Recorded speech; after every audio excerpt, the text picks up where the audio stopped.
ధర్మపురం అనే గ్రామం ఎంతో అందంగా ప్రశాంతంగా ఉండేది. ఆ ఊరి జనాలు ఉదయాన్నే లేచి పొలాలకు వెళ్లి కష్టపడి పని చేసుకునేవారు. అదే ఊరిలో ఒక చిన్న పూరి గుడిసెలో రాము, అతని భార్య గౌరీ నివసించేవారు. రాము దగ్గర ఆస్తిపాస్తులు లేవు, కాని అతని చేతుల్లో ఒక అద్భుతమైన మాయ ఉంది. అదే అతని వంట. వాడికి ఏ పని రాకపోయినా వంట మాత్రం అమృతంలా చేస్తాడు. రాము పాత ఇనుప రేకులతో, బంకమట్టితో తనే స్వయంగా ఒక పొయ్యి తయారు చేస్తున్నాడు. అతని భార్య గౌరీ భర్తను చూసి విసుక్కుంటూ బయటకు వచ్చింది. హే భగవంతుడా, నా కర్మ కాలిపోయి ఈ ఇంట్లో అడుగు పెట్టాను. ఊర్లో మగవాళ్లంతా ఉదయాన్నే నాగలి పట్టుకుని పొలాలకు వెళ్లి చెమటోడ్చుతుంటే నా మొగుడు మాత్రం ఈ పాత ఇనుప రేకులతో, మట్టితో పిల్లవాడిలా కుస్తీ పడుతున్నాడు. ఇల్లు గడిచే దారి ఎప్పుడొస్తుందో ఏమో. గౌరీ, నువ్వు తొందరపడకు, నన్ను అపార్థం చేసుకోకు. నువ్వు చూస్తున్నది కేవలం ఒక మట్టి పొయ్యి కాదు, ఇది మన తలరాతను మార్చే అదృష్టద్వారం. దీనిలో ఎర్రటి నిప్పుల మీద నేను నాటుకోడిని కాలుస్తుంటే ఆ మసాలా వాసనకు ధర్మపురం ఊరంతా మన ఇంటి వైపు, నా తోపుడు బండి వైపు పరుగులు తీసుకుంటూ వస్తుంది చూడు.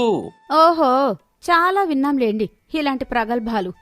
గతంలో వానాకాలంలో మిరపకాయ బజ్జీల బండి పెట్టినప్పుడు కూడా ఇలాగే గొప్పలు చెప్పారు. అప్పుడేమైంది? ఊరంతా రాలేదు కాని మీరే వారం రోజుల పాటు మీ బజ్జీలు మీరే తిని కడుపు మంటతో మంచమెక్కారు. నా నగలు తాకట్టు పెట్టి తెచ్చిన అప్పులన్నీ బూడిదలో పోసిన పన్నీరయ్యాయి. అరే, అప్పుడు ఆ మిరపకాయల్లో కారం కాస్త తగ్గిందే గౌరీ. నా వంటలో ఏ లోపం లేదు, కానీ ఈసారి అలా కాదు. మన అమ్మమ్మ నాటి మసాలాలు నేను స్వయంగా రోట్లో దంచి పెడుతున్నాను. నిప్పుల మీద కాల్చిన ఈ నాటుకోడి ఈ ఊరి జనాలకు ఒక కొత్త రుచిని చూపిస్తుంది. మన కష్టాలు తీరి కాసుల వర్షం కురుస్తుంది చూడు.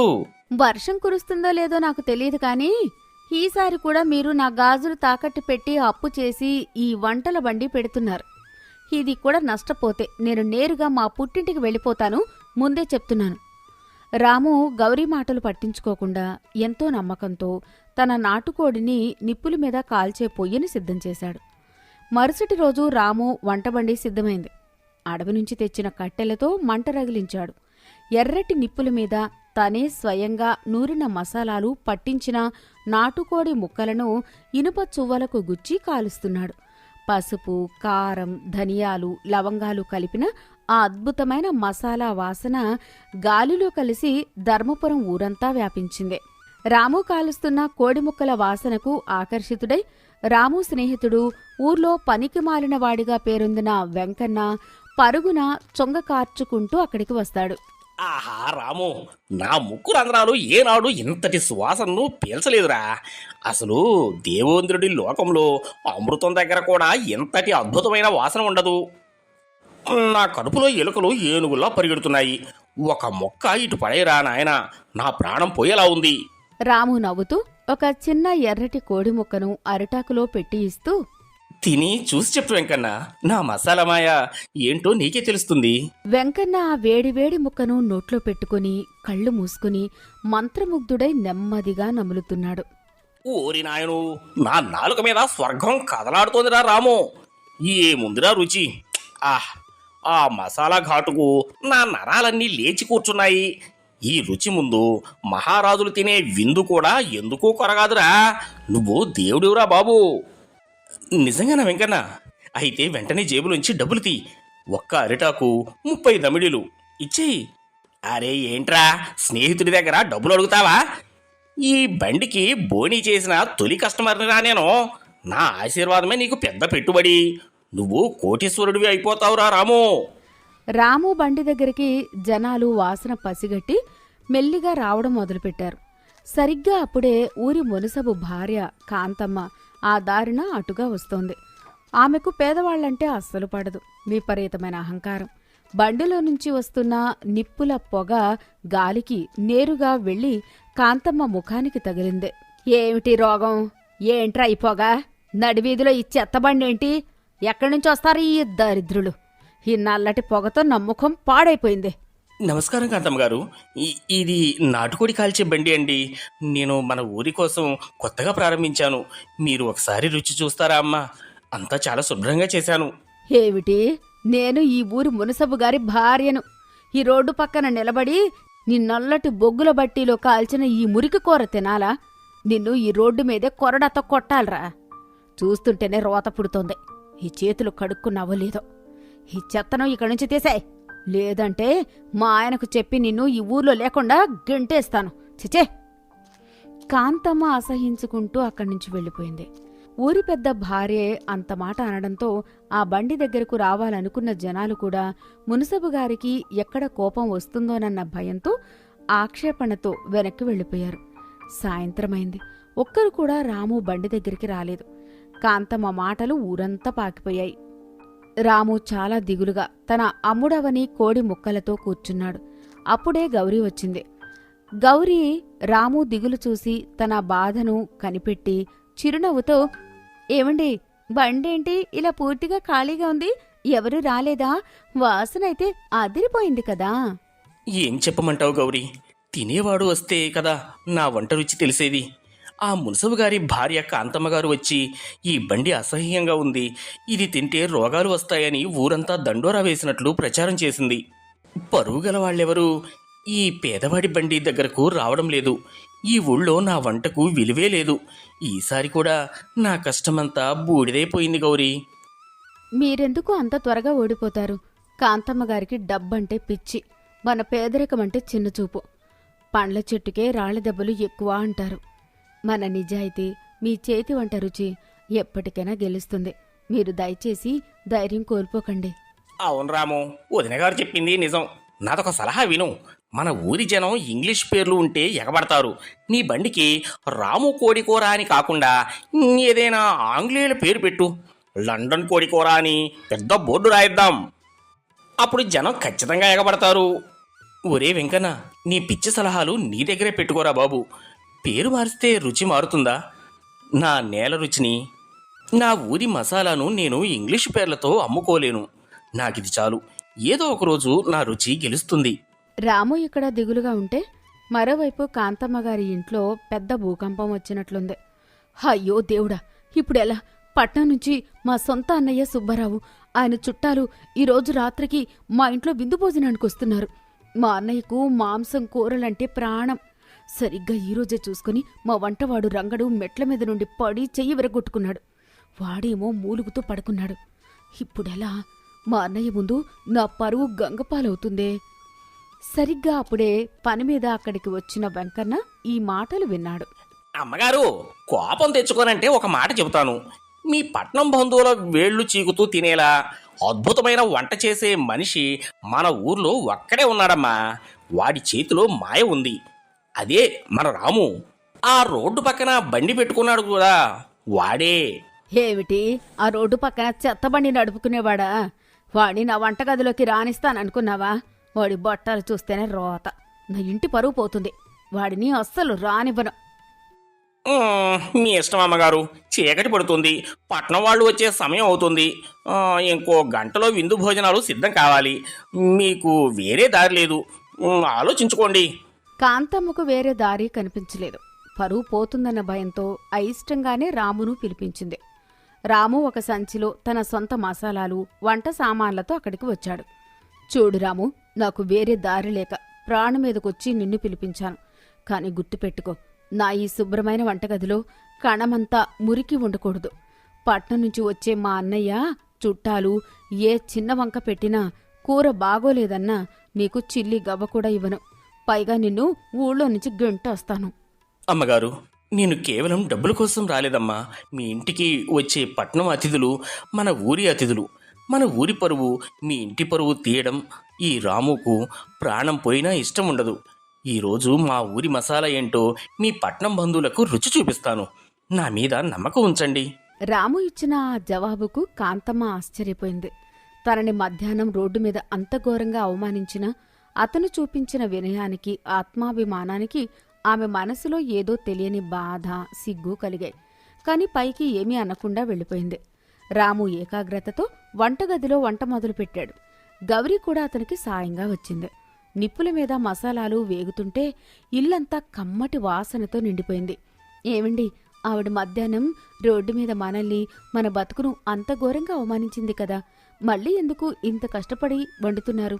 నా మాట వినండి. ఆ కూరలో కాస్త ఉప్పు కారం ఎక్కువ దట్టించి వేయండి. ఆవిడ నోరు మండాలి. అతిథుల ముందు ఆవిడ పరువు పోవాలి. అప్పుడే ఆవిడ అహంకారం అణుగుతుంది. పిచ్చిదానా, అన్నం పరబ్రహ్మ స్వరూపం. వంట చేసేటప్పుడు మనసులో కోపం, పగ, ప్రతీకారం ఎప్పుడూ ఉండకూడదు. వంటలో మనం కలిపేది కేవలం ఉప్పు కారం కాదు గౌరీ. తినేవాళ్ళు చల్లగా ఉండాలని మన స్వచ్ఛమైన ప్రేమను, భక్తిని కలపాలి. అప్పుడే అది అమృతం అవుతుంది. ఆవిడ స్వభావం ఆవిడది, కానీ ఆకలితో ఉన్నవాడి కడుపు నింపడం నా వృత్తి ధర్మం గౌరీ. నేను ఒక వంటవాడిని. నా వంటతో మనసుల్ని గెలవాలి, కానీ పగ తెచ్చుకోకూడదు, ఇంకా పగ తీర్చుకోకూడదు. భర్త చెప్పిన ఆ గొప్ప మాటకు గౌరీ కళ్లల్లో నీళ్లు తిరిగాయి. రాత్రి 8 గంటలైంది. పట్నం నుంచి కాంతమ్మ, అన్నయ్య, సుబ్బారావు తన కుటుంబంతో వచ్చాడు. విందు భోజనాలు మొదలయ్యాయి. సుబ్బారావు ఆకులో రాము ఎంతో భక్తిగా వేడివేడి నాటుకోడి కూర వడ్డించాడు. సుబ్బారావు ఆ వాసన పీల్చి మొదటి ముద్ద నోట్లో పెట్టుకున్నాడు. నములుతున్న కొద్దీ అతని కళ్ళు ఆనందంతో, ఆశ్చర్యంతో విశాలమయ్యాయి. అబ్బబ్బబ్బా కాంతం, ఏమిటి అద్భుతం! ఈ నాటుకోడి కూర, ఈ మసాలాల కలయిక నా నాలుక మీద నాట్యం చేస్తున్నాయి కదే. మా పట్నంలో ఎంత పెద్ద హోటల్లో ఎంత ఖర్చు పెట్టినా కూడా ఇలాంటి రుచి నేను నా జీవితంలో చూడలేదు. నా జీవితంలో ఇది అత్యుత్తమమైన విందు. పట్నం అన్నయ్య మాటలు వినగానే కాంతమ్మకు గర్వంతో పాటు చెప్పలేనంత ఆనందం కలిగిందే. అన్నయ్య, ఇదంతా మా ఊరి వంటవాడు రాము ప్రతిభ. వాడి చేతిలో ఏదో మాయ ఉంది. రామయ్య, నువ్వు వంటవాడివి కాదు, దేవతల లోకం నుంచి వచ్చిన నలభీముడివిరా. ఇదిగో ఈ 100 రూపాయలు నీకు నా బహుమతి. నువ్వు రేపే మాతో పట్నం వచ్చేయి. చాలా సంతోషం బాబు, కానీ నాకు ఈ పల్లెటూరు, నా మట్టిపోయి నా భార్య వండి పెట్టే అన్నమే స్వర్గం. ఈ పచ్చని ఊరు వదిలి నేను రాలేను బాబు. మీ కడుపు నిండిందంటే నా కష్టం తీరినట్లే. ఆ మాటలకు కాంతమ్మ మాత్రం సిగ్గుతో తల దించుకుంది. బంధువులు భోజనాలు చేశాక కాంతమ్మ నేరుగా వంటగదిలోకి వెళ్లి రాము, గౌరీల ముందు నిలబడింది. నన్ను క్షమించు రాము. ఉదయం నీ పేరు చూసి రోడ్డు మీద నిన్ను ఎంతగానో అవమానించాను. నేను నీకు అంత అన్యాయం చేసినా కక్ష తీర్చుకోకుండా నీ స్వచ్ఛమైన ప్రేమతో నా పరువును నిలబెట్టావు. మనుషుల విలువ బట్టల్లో కాదు, వాళ్ల గుణంలో ఉంటుందని ఈరోజు నీ వంట రుచి నన్ను చెంపదెబ్బ కొట్టి మరీ నేర్పింది. ఇక ఎన్నడూ నేను పేదవాళ్లను చులకన చేయను. రేపట్నుంచి మన ఊరి సెంటర్లో నీకు ఒక చిన్న హోటల్ కట్టించే బాధ్యత నాది. రాము, గౌరీ ఆనందంతో కన్నీళ్లు పెట్టుకున్నారు. ఆనాటి నుంచి రాము దశ తిరిగిపోయింది. కాంతమ్మ కట్టించిన హోటల్లో రాము, గౌరీ కలిసి అద్భుతమైన వంటలు చేస్తూ ఊరి జనాలకు కడుపు నిండా భోజనం పెట్టారు. అహంకారాన్ని జయించిన రాము వంట రుచి ఆ ఊరిలో ఒక మధురమైన కథగా మిగిలిపోయింది. నీతి: పేదరికాన్ని చేసే పనిని చూసి ఎవరినీ చులకన చేయకూడదు. మనసులో పగ, కోపం లేకుండా స్వచ్ఛమైన ప్రేమతో చేసే ఏ పనైనా అద్భుతాలు సృష్టిస్తుంది. ఆ ప్రేమే ఎప్పటికైనా అహంకారాన్ని ఓడించి మనకు విజయాన్ని అందిస్తుంది. కొండపల్లి గ్రామం చివర ఒక పాత పూరి గుడిసెలో సూరయ్య, అతని భార్య గంగమ్మ నివసించేవారు. వాళ్ళకి పిల్లలు లేరు. సూర్యకు ఏ పని చేతకాదు, బద్ధకం ఎక్కువ. రోజూ ఉదయాన్నే ఒక పాత జోలె భుజాన వేసుకుని ఊరంతా తిరిగి బిచ్చం ఎత్తుకురావడం వాడి వృత్తి. గంగమ్మ చాలా గడుసుది. కాని భర్త తెచ్చిన ఆ కొద్దిపాటి బియ్యం, కూరలతోని సర్దుకుపోతూ అద్భుతంగా వంట చేసేది. ఒకరోజు ఉదయం సూరయ్య ఊర్లో ఒక మోతుబరి జమీందారుగారి ఇంటి ముందుకు వెళ్ళాడు. భవతీ భిక్షాం దేహి. అయ్యగారు ధర్మప్రభువులు, ఈ పేదవాడి ఆకలి తీర్చండి. మీ పిల్లా పాపలు చల్లగా ఉంటారు. ఇదిగో సూరయ్య, ఈరోజు మా ఇంట్లో పూజ జరిగింది. ఈ కొత్త బియ్యం తీసుకో, చాలా నాణ్యమైన బియ్యం. సూరయ్య జోలలో ఆ బియ్యాన్ని పోసింది. ఆ బియ్యం చూడగానే సూరయ్య కళ్ళు ఆనందంతో మెరిశాయి. అమ్మగారు, మీరు సాక్షాత్తు అన్నపూర్ణాదేవి. ఈ కొత్త బియ్యం వాసన చూస్తుంటేనే నా కడుపు నిండిపోయింది. మీకు కోటి దండాలు తల్లి. సూరయ్య ఉత్సాహంగా పరుగు పరుగున తన గుడిసెకు చేరుకున్నాడు. గంగమ్మ, ఓ గంగమ్మ, ఇటు రావే. ఈరోజు మన పంట పండింది. గంగమ్మ లోపల నుండి తడి చేతులు తుడుచుకుంటూ వచ్చింది. ఏంటండి అంత సంబరపడుతున్నారు? ఎవరైనా బంగారు నాణాలు దానం చేశారా ఏంటి? బంగారం కాదు కాని అంతకంటే గొప్పవి. ఇదిగో చూడు, జమీందారు గారి ఆవిడ వ్రతం చేసి ఈ కొత్త బియ్యం దానం చేసింది. మల్లెపూల్లా ఎలా మెరిసిపోతున్నాయో చూడు.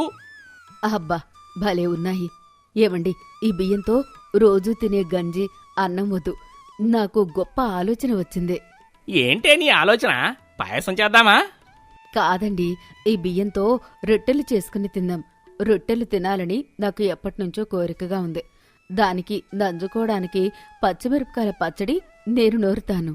ఆహా, నువ్వు చెప్తుంటేనే నా ప్రాణం లేచిపోతుంది గంగమ్మ. దేవుడు లాంటి ఆలోచన చేశావు. ఇక ఆలస్యం చేయకు, నువ్వెళ్ళి బియ్యం దంచు. నేను వెళ్ళి పచ్చడి పచ్చిమిరపకాయలు కోసుకొస్తాను. మధ్యాహ్నం 1 గంట అయింది.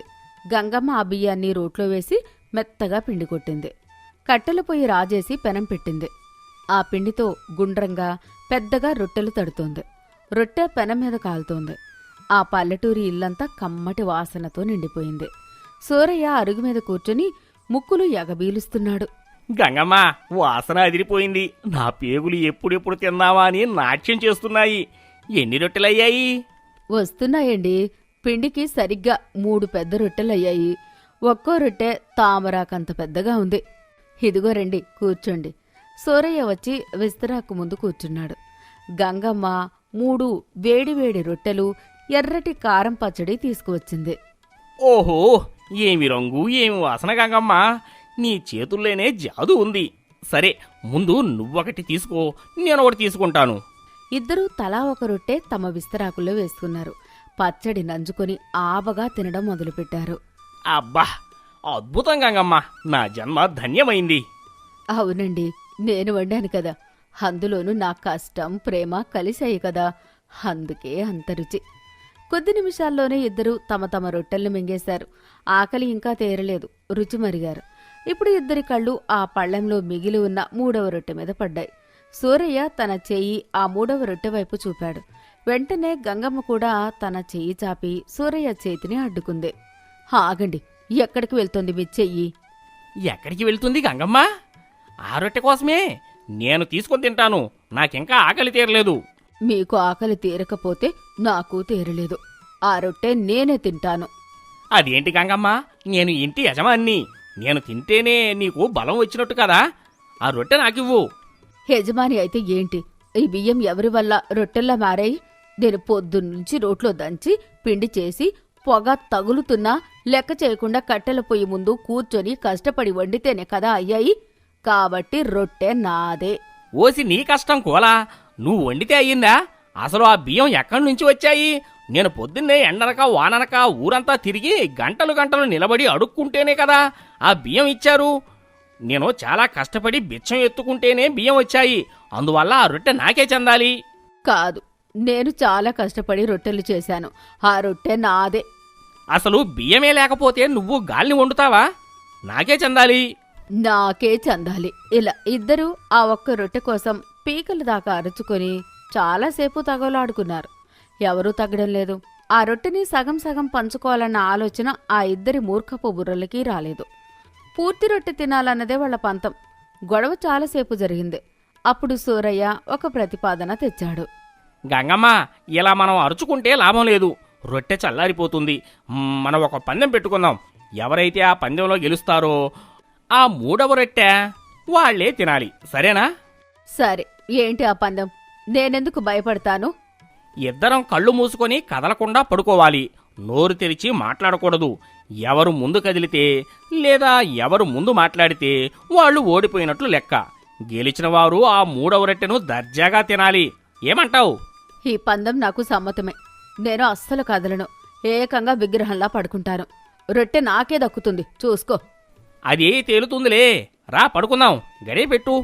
ఇద్దరూ తలుపులు గడియ పెట్టుకుని పళ్ళెంలో ఉన్న 3వ రొట్టె మీద ఒక గిన్నె బోర్లించి ఆ పళ్ళెం పక్కనే చెరుకు వైపు కళ్ళు మూసుకొని శవాల్లా కదలకుండా పడుకున్నారు. చీమ కుట్టినా కదలట్లేదు, దోమ కుట్టినా మాట్లాడట్లేదు.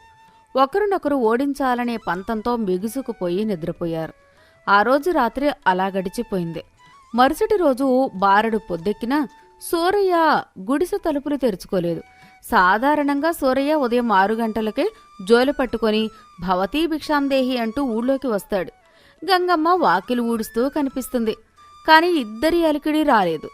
పక్కింటి వాళ్ళైన రామయ్య, సుబ్బయ్య, పుల్లయ్య గుడిసె బయట చేరారు. ఏంట్రా సుబ్బయ్య, సూరయ్యగాడి తలుపులు ఇంకా వేసే ఉన్నాయి. వాడు ఎప్పుడూ ఇంతసేపు పడుకోడే? సూరయ్య, ఓ సూరయ్య, ఓ గంగమ్మ, తలుపులు తీయండి. ఎంతసేపు నిద్రరా? సూర్యుడు నడినెత్తికి వస్తున్నాడు. లోపల నుంచి ఎలాంటి సమాధానం లేదు. ఇద్దరు వింటున్నారు కాని పందెం భయంతో మాట్లాడితే రొట్టె పోతుందని ఎవరూ నోరు మెదపడం లేదు. నాకెందుకో అనుమానంగా ఉందిరా. అసలు ఉలుకు పలుకు లేదు. ఆగు, ఆ కిటికీ సందులోంచి చూస్తాను. రామయ్య కిటికీ సందులో నుంచి చూశాడు. లోపల సూరయ్య, గంగమ్మ నేల మీద చెక్కలా బిగుసుకుని కదలకుండా పడుకుని ఉన్నారు. అమ్మో పొల్లయ్య, దారుణం జరిగిపోయిందిరా. లోపల ఇద్దరూ కదలకుండా పడి ఉన్నారు. ప్రాణాలు పోయినట్టున్నాయి. ఏంటి, పోయారా? ముగ్గురూ కలిసి బలమంతా ఉపయోగించి తలుపులను ఢబేల్మని విరగ్గొట్టి లోపలికి వచ్చారు. లోపల దృశ్యం చూసి వారు షాక్ అయ్యారు. సూరయ్య, గంగమ్మ కళ్ళు మూసుకుని ఉన్నారు. సుబ్బయ్య వెళ్లి సూరయ్య చెయ్యి పట్టుకుని చూశాడు. వాడు ఊపిరి బిగబట్టి ఉన్నాడు కాబట్టి నరాలు కూడా సరిగ్గా తెరడం లేదు. అయ్యో సూరయ్య, ఎంత పని జరిగిపోయిందిరా. పాపం ఇద్దరూ ఒకేసారి చనిపోయారే. నిన్న మొన్నటిదాకా మనతో నవ్వుతూ తిరిగారు కదరా. బహుశా నిన్న రాత్రి ఆహారం వికటించి ఉంటుందేమోరా. పాపం దిక్కులేని వాళ్ళు. వీళ్ళకి దాన సంస్కారాలు చేసే బాధ్యత మనదే. ఊర్లో వాళ్లకు కబురు పంపు. అక్కడ ఏడుస్తుంటే కింద పడుకున్న సూరయ్యకి, గంగమ్మకి లోపల నవ్వు వస్తుంది, కోపం వస్తుంది. కాని వాళ్లు కదిలితే రొట్టిపోతుందని పీనుగుల్లాగా నటిస్తున్నారు. ఒరే వెధవల్లారా, నేను చావలేదురా, పందెంలో ఉన్నాను. కానీ నేను ఇప్పుడు కదిలితే గంగమ్మ గెలిచేస్తుంది, రొట్టె దాని పాలవుతుంది. నన్ను మోసుకెళ్ళినా సరే నేను మాత్రం కదలను. ఎలాగైనా ఆ రొట్టె నాకే దక్కాలి. గంగమ్మ తనలో తాను, ఆయన కదలట్లేదు, నేను కదిలితే నేను ఓడిపోతాను. ఈ ఊరి జనం నన్ను ఎక్కడికి తీసుకెళ్లినా సరే నా నోరు తెరవను, 3వ రొట్టె నాకే. ఊరి జనమంతా గుమికూడారు. అయ్యో పాపం, భార్యాభర్తలిద్దరూ ఒకేసారి చనిపోయారని ఆడవాళ్లు కన్నీళ్లు పెట్టుకున్నారు. పుల్లయ్య, సుబ్బయ్య కలిసి 2 పాడలు సిద్ధం చేశారు. సూరయ్యను ఒక పాడ మీద, గంగమ్మను మరో పాడ మీద పడుకోబెట్టారు. తాళ్లతో గట్టిగా కట్టారు. పుల్లయ్య, దేవుడు ఇద్దరిని ఒకేసారి తీసుకెళ్లాడు. ఇద్దరిని పక్కపక్కనే ఉంచి దహనం చేద్దాం. రామనామ సత్యహే అంటూ శవయాత్ర మొదలైంది. డప్పుల మోతలు, బంధువుల ఏడుపుల మధ్య వాళ్ళిద్దరినీ మోసుకుని ఊరి చివర ఉన్న శ్మశానానికి తీసుకెళ్తున్నారు. పాడమీద ఉన్న సూరయ్యకి భయం వేస్తోంది. అమ్మో, వీళ్ళు నిజంగానే నన్ను శ్మశానానికి తీసుకెళ్తున్నారు.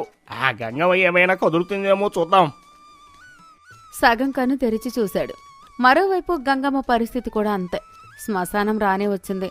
సుబ్బయ్య, పుల్లయ్య కలిసి ఒక పెద్ద చితి పేర్చారు. సూరయ్య, గంగమ్మ ఇద్దరినీ పక్కపక్కని ఆ కట్టెల చితి మీద పడుకోబెట్టారు. పాపం, వీళ్ళకి ఎవరూ లేరు. నేనే వీళ్ళకి తలకొరివి పెడతాను అని నిప్పు పెట్టాడు. మంటలు మెల్లగా రాజుకుంటున్నాయి. పొగ వస్తోంది. వేడి నెమ్మదిగా పెరుగుతోంది. మంటలు పైకి ఎగిసి గంగమ్మ కాలి పాదాలకు చురుక్కున తగిలాయి. చుర్రుమని చర్మం కాలుతున్న వాసన, విపరీతమైన నొప్పి. గంగమ్మకి ఆ కాలుతున్న మంటల వేడి, నొప్పి తట్టుకోవడం అసాధ్యం అనిపించింది. రొట్టె కంటే ప్రాణమే ముఖ్యం అనిపించింది. భయం వణుకు పుట్టించింది. అంతే, గంగమ్మ పందెం మర్చిపోయి ప్రాణభయంతో, అమ్మో కాలిపోతున్నాను రోయ్, నా కాలు కాలిపోతుంది అని పెద్దగా అరుస్తూ చితిమీద నుంచి చటుక్కున లేచి కూర్చుంది. గంగమ్మ నోరు విప్పి అరిచిందో లేదో, పక్కనే శవంలా పడుకున్న సూరయ్యకి ఎక్కడ లేని ఆనందం, బలం వచ్చేశాయి. మంటల్ని కూడా లెక్క చేయకుండా తాను వెంటనే చితిమీద నుంచి లేచి గంతేశాడు. సూరయ్య 2 చేతులు గాల్లోకి ఎత్తి విజయ గర్వంతో పిచ్చివాడిలా గట్టిగా అరవడం మొదలుపెట్టాడు. నేనే గెలిచాను. నాకు 2, నీకు 1. అవును, నాకు 2, నీకు 1. అప్పటికే అక్కడ మంటలు రాజుకునున్నాయి. అకస్మాత్తుగా చచ్చిపోయారనుకున్న ఇద్దరు వ్యక్తులు మంటల్లో నుంచి లేచి కూర్చోవడం, అందులోనూ సూరయ్య లేచి నిలబడి దయ్యంలా 2 చేతులు ఎత్తి నాకు 2 నీకు 1 అని అరవడం చూసి అక్కడ నిలబడి ఉన్న రామయ్య, సుబ్బయ్య, పుల్లయ్యల గుండెలో ఆగిపోయినంత పనైంది. వాళ్ళు ముగ్గురికి రొట్టెల పందెం గురించి తెలియదు కదా. ఒరే రామయ్య, సుబ్బయ్య, వీళ్ళు బతికిలేరురా, దెయ్యాలు అయ్యారు, దెయ్యాలు. అవునరా, వాడి మాటలు విన్నారా? అక్కడ ఉన్నది మనం ముగ్గురమే కదా. వాడేమో ఆ గంగమ్మ దెయ్యంతో అంటున్నాడు, నాకు 2 మనుషులు, నీకు 1 మనిషి, అంటే నాకు 2 నీకు 1 అని పంచుకుంటున్నారురా, మన ముగ్గురిని పీక్కు తిందామని. అమ్మో, పారిపోండ్రోయ్!